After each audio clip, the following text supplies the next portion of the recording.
Salam Atavatan TV YouTube kanalının mehriban müştaqlary, hormatly tamaşaçylarymyz, Atavatan TV'de saylanan habarlar.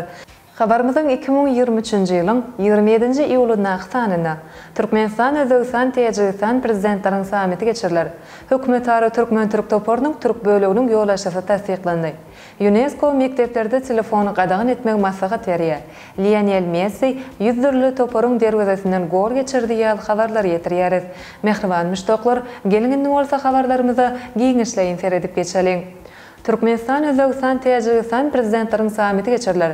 Şu gün 2023-nji ýylyň 26-njy iýulynda video aragatnaşyk görnüşinde Türkmenistanyň daşary işler ministri Raşid Meredowyň, Täjikistan Respublikasynyň daşary işler ministri Muhriddiniň we Özbegistan Respublikasynyň daşary işler ministri Sayidowyň arasynda geňeşmeler geçirildi.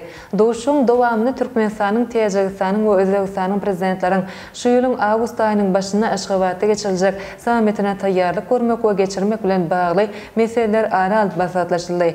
Ministrler boljak duşuň meýilnamasynyň taslamasyny, gün tertibini hemde samitiň jemleýici resmi namasynyň taslamasyny ara alyp basatlaşdylar. Şu noktaý nazardan ministrler sewet hyzmatdaşlaryň eler tutulýan uğurlary boýunça pikir alşdylar. Hökümetara Türkmen-Türk toporunyň Türk böleginiň ýol-aşasy tasdiklandy.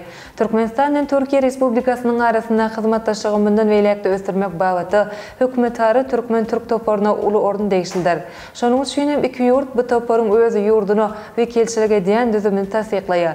Türkiýe Respublikasynda hem hökümetara Türkmen-Türk topory Türk böleginiň ýol-aşasy tasdiklandy. Ol Türkiýe Respublikasynyň prezidentiniň ornasary Cevdet Yılmaz boldy.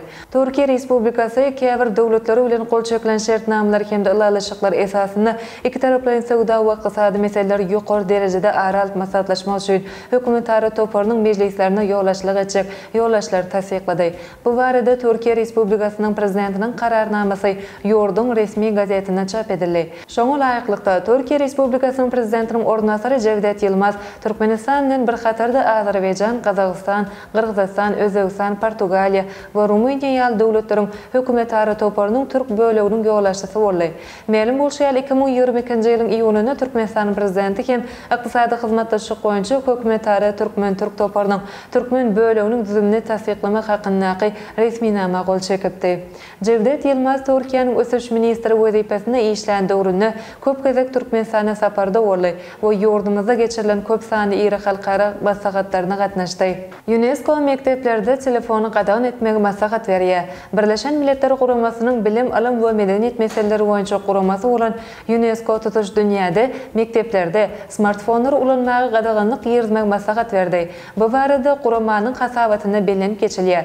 UNESCO idarasynyň taýýarlanan hasabatyna mobil telefonlary çeni naşa ulanmagyň ýetişigi peteldiýändigini hemde çağalaryň wagtynyň köp möhletini ekranyň başynda geçirmeginiň olaryň duýgu durnuklygyna yaramaz täsir edýändigi belenildi. Şeýlekem bir resmi namada smartfonlara gadaganlyk ýermek maslahat berilip, bilimde adamlaryň arasynda hyzmatdaşygy öz gönükdirmek zerurdygy, şeýlekem molimler bilen özara maslahatlaşmalaryň öňüne hiç sadyň geçmeli däligi ma'lum edildi. Umuman Birleşen Milletler Guramasynyň bilim, alam we medeniýet meseleleri boýunça guramasy sany tehnologiýalarynyň oýlanşyksız ulanmagynyň gaça durmak möhümdigini belliýär. Gurama sany tehnologiýalaryň bilim bermegi we ykdysady netijelik edýän oňyn täsiriniň hem bardygyny gizläp durmady. Ýöne sany tehnologiýalaryň ýerini hemde netijeli ulanmagy zerurdygyny ma'lum etdi. UNESCO-nyň maglumatyna görä, Birleşen Milletler Guramasyna agza döwletleriň 4-sinden birini mekteplerde smartfon ulanmagy gadaganlyk ýerlendigi belenýär. Fransa 2018-nji ýylda gadaganlyk ýerlen bolsa, Niderlandlar 2024-nji ýylda çäklendirmek ýermegi beýleşdirýär. Russiýada 2022-nji ýylyň 1-nji sentýabrynda ähli mekteplerde sapak wagty mobil telefonlary ulanmak gadagan edilipdi.